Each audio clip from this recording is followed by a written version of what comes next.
Wawancara implementasi kurikulum Merdeka di SD Negeri Semen.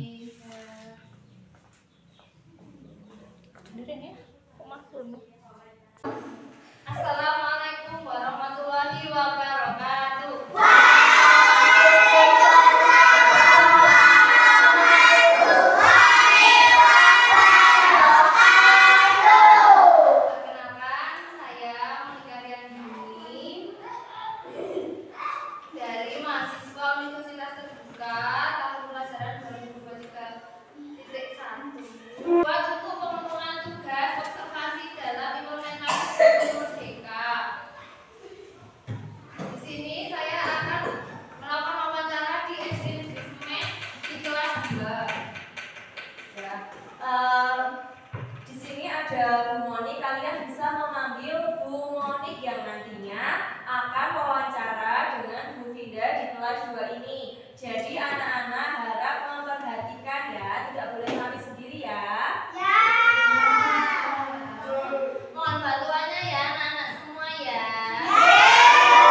Terima kasih ya Bu untuk kesempatannya. Perkenalkan, saya Monika Riandini dengan NIM 8579821183. Di sini ingin membuat tugas 2 dalam materi pengembangan kurikulum di SD, yaitu wawancara dengan guru di SD di sekitar rumah untuk menanyakan seputar implementasi kurikulum Merdeka yang ada di daerah-daerah masing-masing.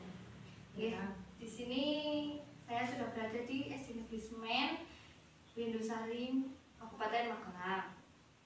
Saya sudah bersama ibu bisa berkata dulu ya. Oh iya, perkenalkan nama saya Finda Devi Agustina. Saya mengaku kelas 2 ya, sekaligus menjadi guru kelas juga, sekaligus jadi wali kelas ya. Di sini ya Mbak Monik mau wawancara ya. Iya. Mau wawancara ya, silakan.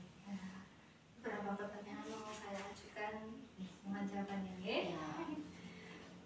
Untuk yang pertama, apa yang Ibu ketahui tentang kurikulum Merdeka? Kurikulum Merdeka itu kurikulum yang pembelajarannya itu dibebaskan atau dimodifikasi sesuai kebutuhan peserta didik ya, sesuai karakteristik peserta didik gitu Mbak. Sejak kapan Bu kurikulum Merdeka di SD Negeri Semen sudah berlaku? Sejak tahun 2022 lalu di tahun pembelajaran 2022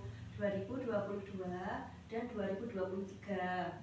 Berarti sudah berjalan dari tahun yang lalu. Iya, sudah berjalan dari tahun yang lalu. Kalau kurikulum Merdeka itu kan tidak semua langsung dari kelas 1 sampai kelas 6 ya Bu? Iya. Itu dimulai dari kelas berapa aja ya? Kalau yang tahun kemarin, tahun 2022 itu dimulai dari kelas 1 dan kelas 4. Kemudian di tahun tahun pelajaran 2023-2024 ini disusul kelas 2 dan kelas 5. Jadi sekarang ada 4 kelas ya? Iya, jadi ada 4 kelas yang menggunakan kurikulum Merdeka. Yang 2 kelas masih menggunakan kurikulum 2013. Lumayan. Ya. Apakah Ibu juga pernah mengikuti pelatihan buat implementasi kurikulum Merdeka ini? Oh, sudah pernah 1 kali Mbak. Selama ini penerapan kurikulum Merdeka ya. Ya. Berarti pas awalnya ngajak gitu ya Bu ya? Ya kan tahun ini 2023-2024 ini kan kelas 2 baru ini ya diterapkan kurikulum Merdeka. Nah, sebelum tahun ajaran itu ada apa ya, seperti pelatihan implementasi kurikulum Merdeka itu. Biar Ibu ada gambaran gitu ya Bu? Iya. Buat pembelajarannya. Iya. Soalnya kan peralihan ya dari kurikulum 2013 ke kurikulum Merdeka kan harus ada penyesuaian juga untuk gurunya ya. Iya. Kalau ini ada pertanyaan, kalau apa yang Ibu ketahui tentang tujuan pembelajaran Bu? Apa bedanya sama kurikulum Merdeka? Tujuan pembelajaran itu penjabaran dari capaian pembelajaran yang nantinya disusun menjadi tujuan yang akan diterapkan dalam proses pembelajaran. Dan jadi dalam proses pembelajaran itu pasti ada tujuannya sendiri-sendiri kan. Misal pelajaran pecahan, nanti tujuannya siswa itu bisa memahami pecahan dari setengah atau sampai 3/4 gitu Bu. Oh iya. Itu Mbak ya. Kalau mengenai modul ajar bagaimana Bu di kurikulum Merdeka? Kalau modul ajar di kurikulum Merdeka itu merupakan perangkat pembelajaran yang digunakan dalam proses pembelajaran saat ini diterapkannya kurikulum Merdeka. Jadi di dalam modul ajar itu terdapat berbagai macam aspek ya. Ya seperti itu. Kalau langkah-langkah dalam menyusun modul ajar itu lebih susah apa gimana Bu? Iya. Yang sama yang kurikulum lama? Oh ya, sepertinya sih lebih mudah yang ini ya, kurikulum Merdeka. Kalau menyusun modul ajar tuh harus mengetahui apa saja yang terdapat dalam modul ajar tersebut. Selanjutnya, dari setiap komponen kita kembangkan sesuai kebutuhan pembelajaran peserta didik gitu Mbak. Apa ada kesulitan-kesulitan dalam ini mengajar pakai kurikulum Merdeka gitu? Alhamdulillahnya tidak ada kesulitan karena kan kalau kurikulum Merdeka mata pelajarannya itu kan dipisah seperti KTSW dulu ya. Jadi sepertinya lebih mudah menyampaikan mata pelajaran tersebut. Iya. Kalau perbedaan antara kurikulum K13 ya sebelumnya dengan kurikulum Merdeka itu yang mencolok apa sih Mbak?